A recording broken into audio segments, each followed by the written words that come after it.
Yeah, I think it's the nature of the game. I think for everyone, you're desperate to play well, whether you're you know, an established player, for instance, or whether you're someone who's potentially seen as on the fringes. So no, we know there's huge quality in those guys, and it's great to expose them to these conditions. And I think if you're looking at the game today, we needed someone to go on and sort of really take ownership of that chase. I think one great learning is always and you lose a couple of wickets in clusters in these kind of conditions is a good time for the opposition to really squeeze you and you feel under pressure. So I think we know that. You look at the first two games, Milan sort of taking the game all the way through, and Jason Roy playing a long innings to score 100. So we maybe just missed someone today going on and playing that sort of real sort of match-defining innings. Josh, obviously, Graham's given his debut today. How conscious were you of giving him his full 10 overs, and were there any regrets, given that you only bowled and for 5, you obviously was bowling beautifully? No regrets at all. I thought it was a great opportunity for Rayan to bowl 10 overs today, and we know what a class performer Adil is, and I thought it was just made sense to give Rayan the opportunity to bowl, and then see him bowl and bowl to good players. Put him under a bit of pressure, which is great, and that's what you want to do, and give him opportunity to influence the game as much as he could. Halfway, I guess the 247 was very in your mind, confident choice. Yeah, I think so. I don't think it was ever a straightforward wicket. I think I thought we bowled fantastically well in the power play, but you could see a few balls keeping low and sort of not much pace to work with as a batter. So it was never going to be straightforward, but I thought they were under par. Josh, playing in debt rather can be challenging in terms of maintaining intensity. Were you happy with that regard? Yeah, I think absolutely. We changed a few things today, and like I say, gave opportunity to people in different ways. But I thought the intensity is there.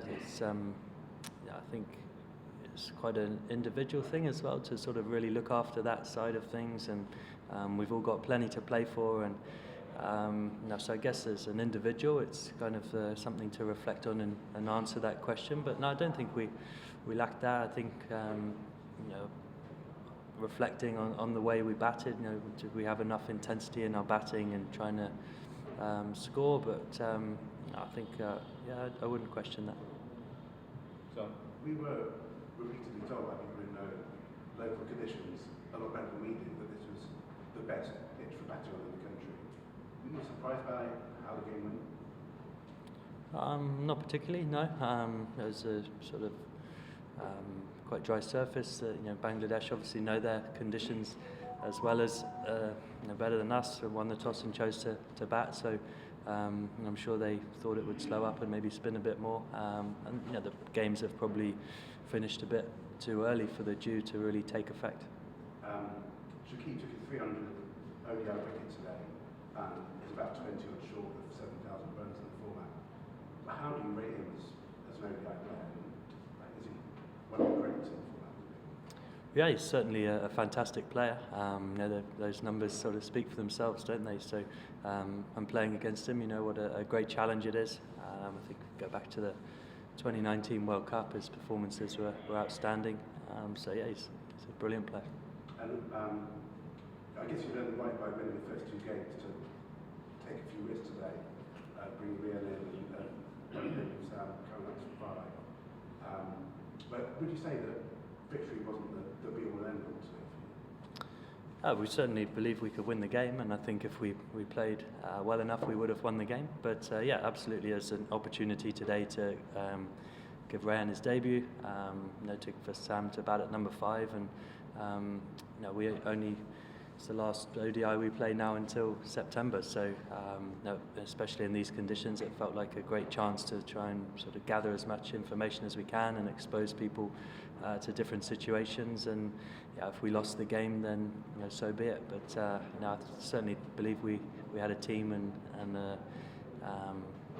performance that we could have won the game today as well. Last one at the back. Those England bro, they have won only 3 matches out of the last 9 they played, and you won't be playing much matches before September as well. Do you think England is well shaped before the World Cup right now to regain the trophy? Also, having more matches across the formats, is that fact create some fuss to make a strong 11 in ODIs? Sorry, you have to explain the question. England has won probably 3 matches, last 9 they played, and you don't have many more matches before the World Cup, before September. And do you think England are well shaped right now to win the World Cup again? Also having more matches across the format, do you think this thing creates some problem for you to create a well balanced team in ODIs?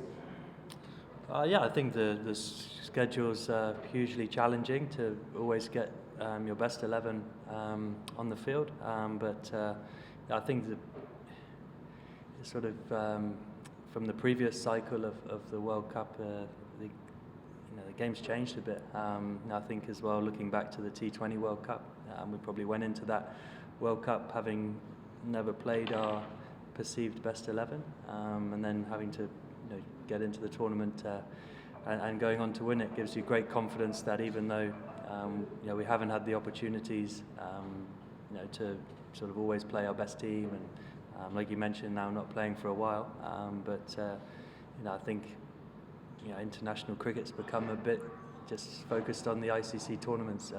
I think that's the sort of way we're building towards that, and we know come the World Cup we'll have the opportunity to pick from everyone who's available. Thank you.